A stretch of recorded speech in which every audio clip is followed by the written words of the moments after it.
Good day, everybody. Tracy Brown here, your trauma-informed, non-diet nutrition therapist and intuitive eating counselor. Let me just get rid of some stuff here. There we go. And I know the title of this video and really what we're going to talk about this week is kind of a mouthful, just because there's a lot to it. There's a lot to unpack and a lot to understand about when we stop restricting and maybe some of the emotional eating and binging is settling a bit. I mean, maybe not right at the beginning, but as it goes on, and we're doing full permission to eat and things like that, or maybe you've kind of gotten through the beginning kind of mechanical eating phase and you're pretty kind of on top of eating regularly, but it's maybe not perfect, but it's getting there. And you start to look at like the self-care that it takes to actually be like a pretty competent, flexible yet devoted, I would say devoted eater. You start to recognize there's some stuff that are barriers well beyond maybe, just it's taking effort, if that makes any sense. And what's really always fascinating about this is that we'll put so much effort. I put extreme effort, extreme getting up early, extreme meticulously planning out. I mean, I remember back in the day, I'll call it the bad old days, doing all the things like meticulous meal plans, discipline with like the day I'm going shopping and the time of day I'm going shopping and how I'm going to like deal with my food after the shopping. I put all that effort in to try to get it right so I can change my body and the movement too, and the sleep and the water. I did all the vitamins, all these things, to try to get it right to get my body to change. And yet there'll be this period of time, which is really normal, by the way. And I really normalize this for everyone that we work with. And it's you're going to have a period of time where you just like, doing a meal plan to like have variety of food and variety of groceries feels like yuck. Like I don't want to go back to that, because where in reality is it wasn't all that pleasant. And it was time consuming and restrictive to be so perfect with everything. And so we want to come back full circle. It's like, how do we tend to ourselves as adults, that ourselves, or maybe you have a family, you have some role in helping take care of it. Like we need like multiple meals and snacks a day. How are we going to get that on the table? How's that going to happen? How are we going to get to the place where we're not staring at in the fridge or in the cabinet and there's nothing good to eat and we're scrounging and maybe ordering takeout again for the umpteenth night because we didn't really think ahead of like what we'd like to eat and how to get satisfied. And so we're lacking the satisfaction, even though now we have full permission to do it, we're out of practice. Like, how do we tend? All right. So I got 5 things here I was going to put out here as some things to look at in yourself. Maybe you still have them that make it hard to consistently have a variety of food, to have enough food in your house, to not feel so overwhelmed with, I don't have a personal relationship with most of you probably watching this video. So I say this with a lot of love and care and respect, but it's hard adulting, and to basically plan and shop and cook. It's not easy. And I've had clients sometimes tell me like, oh man, here we are again. I have to do this again this week. And we have a laugh about it because they know how I feel about this. It's like, yeah, like adulting isn't for the faint of heart. And that's why we have these younger parts of ourselves that don't want to do the efforting, but they feel like it's going to be on their shoulders if they want freedom. Of course, there's a part inside that's going to be really freaked out and intimidated and rebel and all that. So that's actually one of the things we'll talk about today. Is there may be a part of us that feels really burdened and scared or overwhelmed by the responsibility of the cooking, the shopping, the tending. And the reason for that is either we don't know how, or we don't want to. And so we want to explore both of those things. Like, how did it come to be that we don't know how? To like, all right, I'm going to be busy Tuesday, Thursday, and Friday, or different days, it doesn't matter. And I'm not going to have the ability to cook. And so you see how much regulation and how much kind of big picture thinking you've actually got to cultivate to, okay, we're going to rely on leftovers this night, or easy meals, or the freezer meals, and have those on stock, and on at the ready for when you have to go home, eat some food, go back out, regardless of what it is, whether it's a counseling session or just a later night or a kid's sporting thing of some kind, that there are days where it's like, yeah, you're not going to come home at 5 or at 6 and then have a good 30 to 45 minutes to put something together in the moment. It's like, it may not already need to be done, but those are skill sets for like probably a teenager into a young adulthood can learn how to do with a little bit more bigger picture thinking, but a kiddo, not so much. So a lot of us didn't grow up getting those developmental milestones of like learning how to watch things and do simpler things and then be part of the bigger picture planning and then execute the bigger picture planning. A lot of us didn't get those skill sets because that's not, if you grew up in a dieting household or a chaotic eating household, or there's all kinds of reasons, why that can happen. But that needs to, you kind of have to start where we left off and work our way back up, learning simple skills and all those kind of things to get back up to like, I can get a piece of paper out and think big picture about all this, right? And then maybe another part inside that's like, I don't want to do this. I don't want to be part of this. It's too much responsibility. It's boring, whatever. And we want to tend to that as well. Like, what feels hard, too big, boring about that. And it may be like you as the adult are having that part inside know that like, yeah, we're not going to make you do anything. But it's maybe not stupid or boring that we enjoy a bigger variety of food and we've got to tend to that, right? That could be a reason why this feels so hard for some people. Again, another thing is like, there's that feeling like, I have to plan and shop and cook.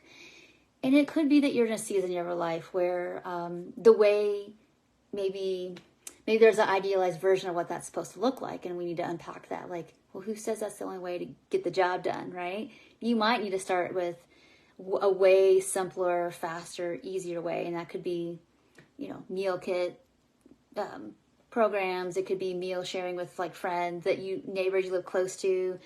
Could be batch cooking. There's all kinds of ways to figure that out, but we can talk about that in another video. But when it comes down to it, if it feels like a heavy burden, there's, again, some dysregulation there that needs to be addressed, and with a lot of patience and like compassion and looking at it like an anthropologist to figure out what's going on, okay?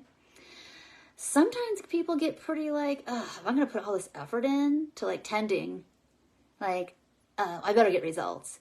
And right there, what you're seeing is overcoupling still of like, and what I put here in the title here is that sometimes we've got it mixed, we've got it twisted, that taking care of yourself, got so messy and mixed up with when I think ahead about my food, that means I'm thinking ahead to eat less.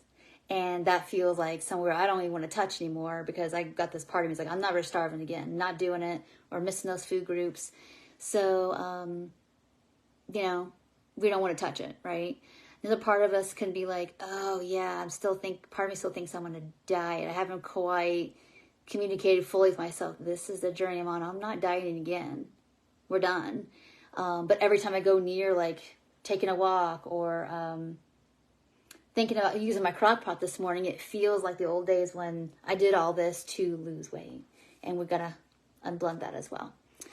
Sometimes we get caught in the all or nothing, right? Of all or nothing again, there's a belief system like, this is what healthy eating should look like. This is what those social media posts look like. I got to do it like that to be thinking ahead about getting my food needs met, 7 days a week. That's what it's supposed to look like. And that's not necessarily true. There's all kinds of ways to do life with food and get your needs for pleasure and satisfaction and enoughness met.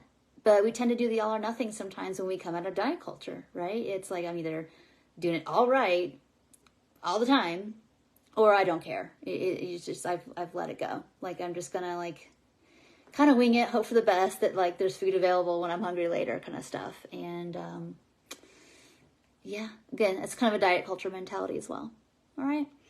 And the last one I see, and this is kind of goes back to the time and money piece of where people get a little stuck, is that we're so programmed to like, I go on a 12-week program and they tell me what to do.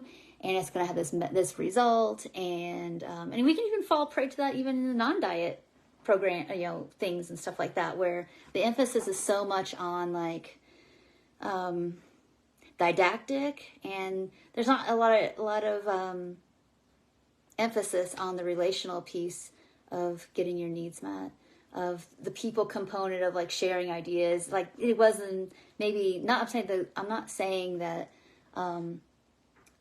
other times were better. I'm just saying there sometimes was a little bit more communal thing around food, and that would be helpful for us to like get to share ideas with everybody. But it's not safe to share food ideas or meal ideas with people who are active in diet culture, because everything's got this weight loss agenda to it, and there's so much negativity that spews out of people's mouths, and they probably don't mean it they just can't help it. If you're in a fear instilled or high control process situation, negativity is going to come out. Fear-based talk is going to come out of people's mouths. Shame-based stuff is going to come out.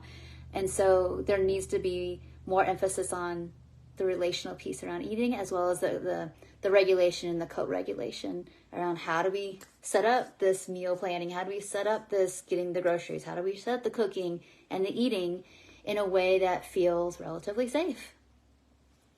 That needs to be included in our efforts as well, as we try to think about how do we get food on the table in a way that the dread and the heaviness around it, or the like, I'm not touching that around it, it feels like we can't escape, even though we're not really even dieting anymore, right? Or actively, like the binging isn't a large part of one's experience. So so I think that's it for today. I really wanted to kind of dive into some of the reasons why I see people struggle with getting a bigger variety of food and consistent, regular amount of food like stays in the house. And I know there's food insecurity issues that kind of go along with this sometimes, but most of this is really belief system stuff that has to be deprogrammed. All right, so that's it for today. I think we're going to do some examples from a couple of these topics. I guess these points I made, there's 5 of them today. And, I am actually planning to do kind of a gathering. I don't know how often, maybe once a month, of where we sit down and we do this together, of like a place where we put together, I don't know, however many we can get through in, an hour plus amount of time of getting our needs met. Very the pragmatic of getting food on the plate and in our mouths, the pre-steps to do that. So I don't know on when that's going to be. That's going to be February or March. I'm not sure. But in the next couple months, going to introduce something. It's going to be out there. You guys can go to a link and be part of that if you want to. No pressure and all that kind of stuff. But it's going to be happening in the next couple months. I'm excited about it because I do this all the time. I'm like, why can't I do this in a more group setting? It would be great to help people really reclaim, and come back home to,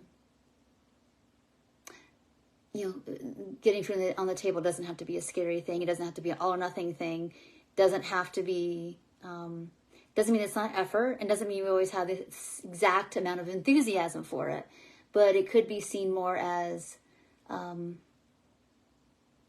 reclaiming it as a little bit more, at least minimally, like, wow, this is a tending process I get to do. Doesn't have to always feel like honor. It doesn't always have to feel like a joy, but it can be like I can versus I should, or like, I can't. So, all right, we'll pick this up on the next video this week. So again, this will likely be, let me look at my calendar here. Likely we'll be doing this video, I don't know. I'm looking at my schedule here. Probably, either Wednesday or Thursday this week, we'll kind of finish up the topic. And you guys can all just have your eyes on what's coming next in the next couple months around this topic as well. So thank you so much for watching. And if you have any insights of like, oh my goodness, there's stuff I can do about this. Yeah, I don't want this to be a forgotten piece of the work and kind of a lost art. It doesn't have to be. So thank you all so much for coming. And I will see you next video. Bye for now.